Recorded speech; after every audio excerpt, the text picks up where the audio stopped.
Hey, John here at Joby Total Fitness, and I'm going to give you 3 top tips to improving your chest training and getting the most out of developing a strong chest.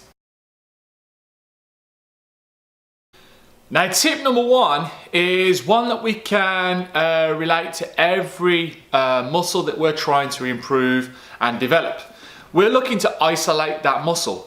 And this is exactly the same for chest. Now, for a lot of people, if they're bench pressing, whatever they're doing, they're bringing a lot of arms in, there's a lot of shoulders, there's momentum in there, and they're not isolating the chest. And if you're not going to be able to isolate the chest, you're not going to get the most out of your training, and you're going to feel a lot of effort going into your arms, and they're fatiguing, and shoulders are fatiguing. So when you are actually on the bench, can you drive your shoulders down and back into your back and into the bench, keep the chest up and really squeeze the chest and keep tension all the way through that pressing movement.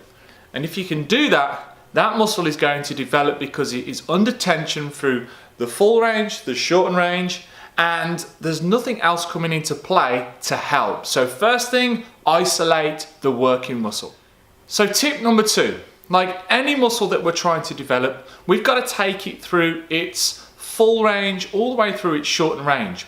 And again, so many people in the gym are picking up heavy weight and trying to move the load, instead of thinking about, can I take my muscle through its fully lengthened position to its shortened position? Now with the chest, what we've got to think about is these muscle fibers are running up from around the shoulder up here, down and across, okay?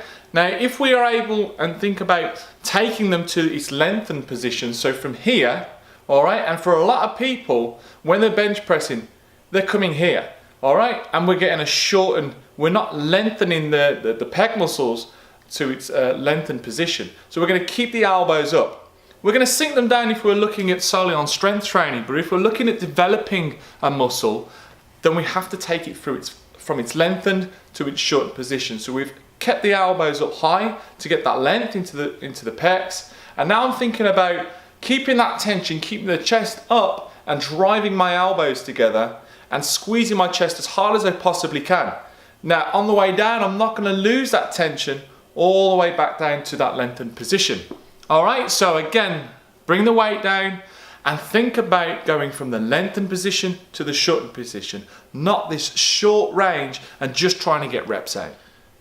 Okay, and tip number 3. Now, I have nothing against people doing dumbbell flies. We see it all the time, and I'm sure people have got development out of their chest from using it. I like to do, and what I found you can get a lot of development out, is actually using cables and bringing cable work into your sessions. And doing cable flies is a fantastic way to really keep tension all the way through. If you think about a dumbbell, the load is placed maximum out here, okay? So we've got a lot of load on the chest. As the dumbbells come up here, we're going to lose a lot of that tension from the dumbbells, okay? With cables, it's pretty much the opposite. Yes, we have some tension here, but as we come up, we're going to get a lot more force pulling our arms apart from the cables, so we can get a lot more squeeze onto the muscle and keep it working through its full range of movement. Now, implementing just 3 of these little changes to your training of the chest muscles and really kind of understanding what you're trying to achieve, and stop getting out of this whole kind of moving load for the sake of it and actually using the working muscle, I'm sure and I know you're going to get some fantastic results from it.